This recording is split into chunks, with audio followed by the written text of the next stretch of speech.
Fawn Jog Vlog. On Tubi TV, yeah, I had to resort to Tubi on this one because it seems like no one wants you to see this movie. It's Star Trek Nemesis. I believe this is the all-time lowest grossing Star Trek movie. I believe it lost money even.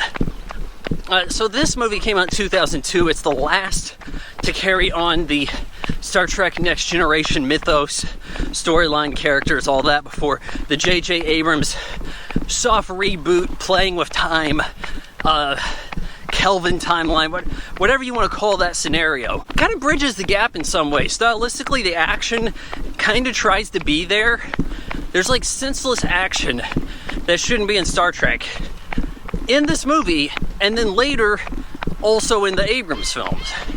It's almost like you looked at this as some kind of template for how to do a Star Trek movie. Not the best way to go about it. So again, we have Picard being very emotional, out of character in these films. He gets kind of an attitude. He has a sense of humor. This is not the Picard we knew in TNG, the series. There's an uprising with the Romulans, some green goo shot up in the air from decks from Starship Troopers, kills off the council. So a guy who inherits the role is this guy Shinzon. They don't know a lot about him. He's not from Romulus, he's from Remus, kind of a sister planet where I thought that everybody was supposed to be like the same species basically, but they're not. Apparently, everybody we see from Remus looks quite a bit goblinish, including Ron Perlman, looking more goblin than normal even. Shinzon has assumed power, but before we can really get into all this, we have to get totally sidetracked by a Data storyline. Data is used too prominently in Star Trek TNG movies.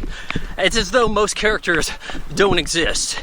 We have to go out on the planet that has high contrast lighting and roam around in the Argo ATV truck thing that even has a bit of a plasma gun on the back.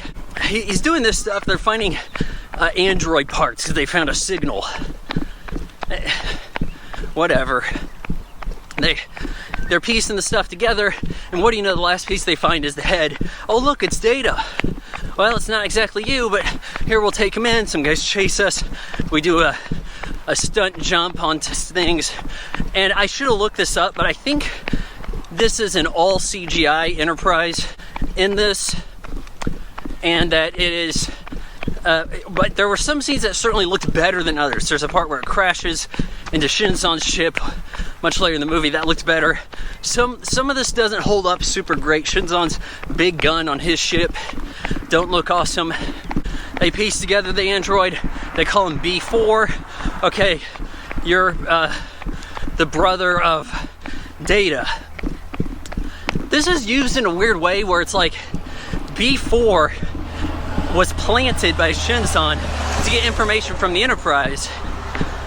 Picard finds out about this later, and so does Data. But Shinzon has like this blood vendetta with all of Starfleet. When it's the Romulans who cloned him, yeah, he's the clone and progressive aged of Picard, and that's breaking down his cells. At one point it said he has hours to live, and he, just like the previous night, met Picard. Timing this shit a little close. He could have simply said, okay, so I've assumed control of the Romulans, I'm going to be a good leader. There's a thing I need a blood transfusion or something from you, or I'm going to die, and this will all fall apart. Interesting matter for Picard TNG to tackle. Not the way this is done in action TNG movies. The guy just has like, hey, we got to go to Earth with our weapons on my scimitar ship. I thought it was called Scimitar, but he goes, has to go to Earth to kill everybody. So some Romulans turn against him. They help out Picard. They're blasting away in a green cloud field because I guess they thought that looked more cinematic. At one point, Picard had got captured and was brought aboard the Scimitar, and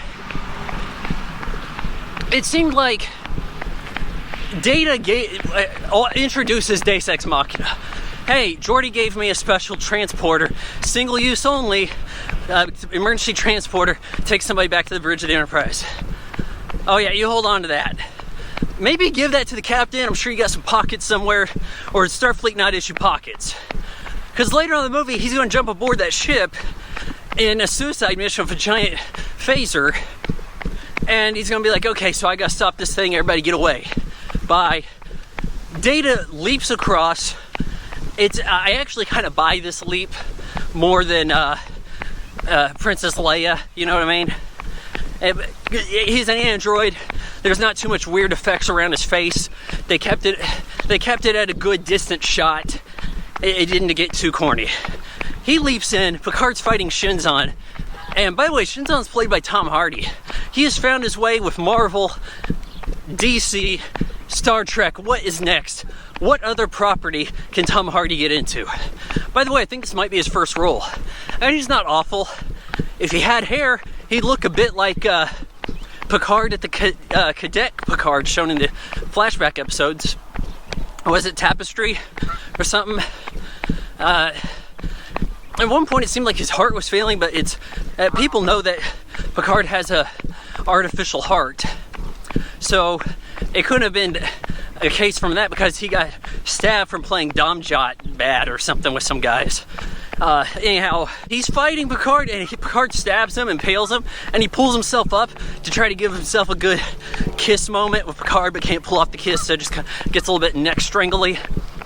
And then Picard's like, well, I don't have a phaser, I can't take this ship out and kill myself. Oh, but here's Data, doesn't say goodbye or nothing. Boom. Hits him with the one-time use teleport thing, gets him out of there, then says bye to nobody, shoots a phaser at the bank, blows up the ship. Data is kaput, but he saved the day. And we didn't get a bad send-off for Data in this movie. I don't think you could get outraged at this movie for that reason. People talk about him afterwards. In a way, B4 is kind of modeled up to be like Data in grooming. There's some hopefulness there. This movie may not be as bad as people tell you, but there's the plot holes. At least it looks better than Insurrection, right? At least it's got that going for it. I don't know why this villain has a vendetta with Starfleet, which seems to be the norm for Star Trek villains. We'll just introduce a guy who has a vendetta with Starfleet. Not the worst Star Trek film, but I give Star Trek Nemesis 2 out of 4 stars. So we're at the part of the video where I have to beg you to hit the subscribe button and ring that bell, because subscribe doesn't really account to anything other than YouTube might someday send me a plaque.